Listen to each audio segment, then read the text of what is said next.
Children, today we will discuss the next exercise of the chapter shapes. In this exercise, let's do the revision of the previous theorems, and then we'll be solving the sums which is based on finding the value of the measure of angle from the given figures or diagrams, right? So first we're going to do a quick revision on the theorems or the properties that we have studied earlier.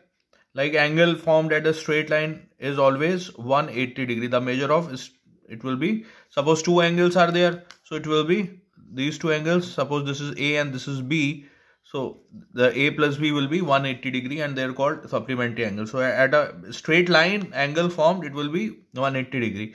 At a point, if an angle is formed, then the sum of all these four angles will be 360 degree, and we write angles at a point, right? The sum of these four angles will be 360 degree and it will be called angles at a point.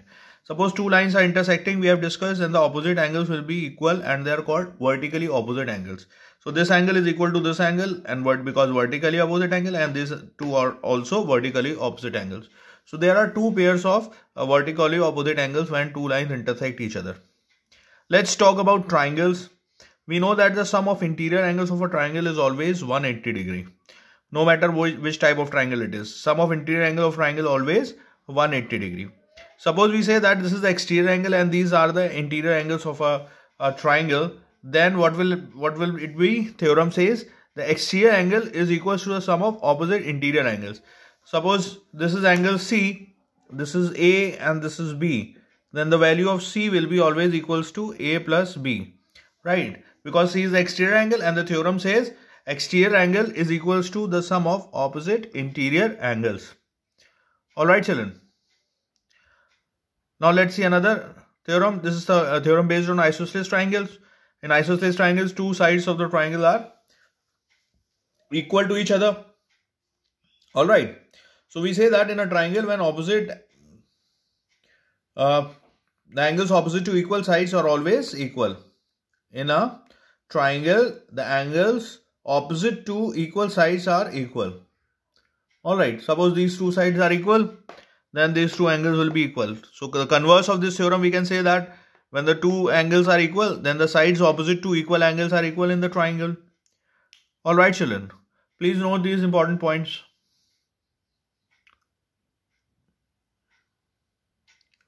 So we have also discussed that when two lines do not meet or intersect each other are called parallel lines.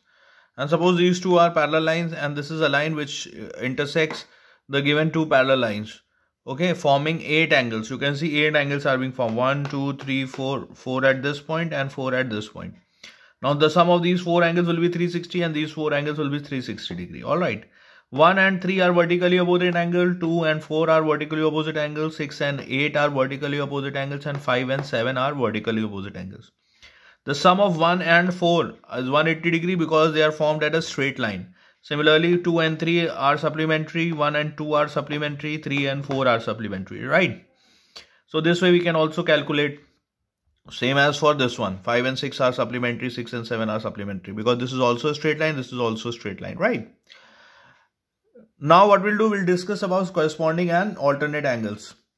Now corresponding angles, same side angles, okay, and they are equal to each other, so 2 and 6 are corresponding. Remember, if corresponding to 2 is always 6, corresponding of 1, okay, it will be 7. This angle will be corresponding to this angle. This angle will be corresponding to this angle. 3 at 3 will be corresponding to 5. So these 3 equals to 5 and 4 is corresponding to 8.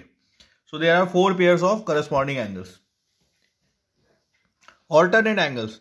Now 1 is alternate to 5. So these 1, 5 and 4 and 6 are interior alternates, right? 1 is alternate to 5, 1 is equal to 5 because alternate, 4 is equal to 6 because alternate. So these two pairs are interior alternate angles. And 2 and 8 are also alternate, so they are called exterior alternate because on the exterior sides, outer side, right? 3 and 7 are also alternate angles. Alright children, please note down. Okay children, let's discuss few sums. See, in this sum it is given that a diagram is given, okay, and this ABC is a triangle and B is parallel to BC, it is given. So let's see what's given here. ABC is a triangle and D is parallel to BC. Work out the value of A and B.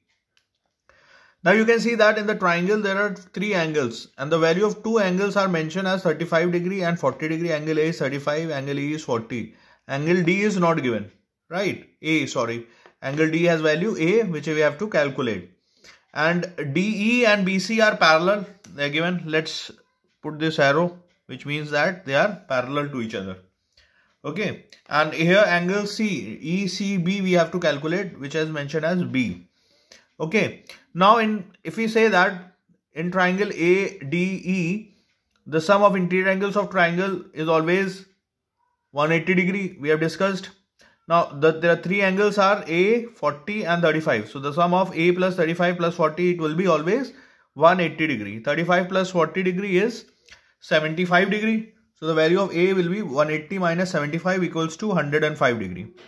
Now when DE and BC are parallel to each other, that means these two are corresponding angles. See, if you have any problem, let's reduce these lines, then you can see that these two are corresponding angles. Okay, now you can see that they are corresponding angles. So the value of B is, and corresponding angles are equal to each other. So the value of B is 40 degree because we write the reason because they are corresponding angles. Alright children, please note down. Okay, let's see another sum. Now here it is given that this is a diagram given and in the question it is given O is the center of a circle, AB is the diameter, calculate the values of A and B. Okay, so O is the center and AB is the diameter. We have to calculate the value of this alphabet, the angles A and B, right? So let's just start with this triangle, angle OAC. In this triangle we know that OA and OC are equal because they are the radius of the circle. So these two sides will be equal to each other. Right, and we have studied that the angles opposite to equal sides are equal. So the angle opposite to this side is A. So the angle opposite to this side will also be A. Right. So we have written that in triangle AOC, OA equals to OC. Therefore, angle OAC equals to angle OCA. That is A. Now we know that in this triangle, if you see that sum of interior angles of a triangle is 180 degree. So when we write the sum of interior angles, it will be A plus 54 equals to 180 degree. So the value of A, when we calculate and simplify, we'll get 63 degree. Now let's come to this triangle OBC. In this triangle, you can see that OC is the radius of the circle and OB is also the radius of the circle. And we have studied that the angle opposite to equal sides are equal to each other. So if the angle opposite to this side is B, then the angle opposite to this side will also be equals to B. Alright. Now you can see that in this triangle OBC, this angle is the exterior angle of the triangle. And we have studied a theorem that exterior angle is the sum of opposite interior angle. So we can say that 54 degrees equals to B plus B. Why we have written? We have written the reason also because exterior angle is the sum of opposite interior angles. Alright. Therefore, B plus B equals to 54. 2B equals to 54 degree. The value of B will be 54 upon 2. It will be 27 degree. So this way we have calculated the value of A and B as 63 degree and 27 degree.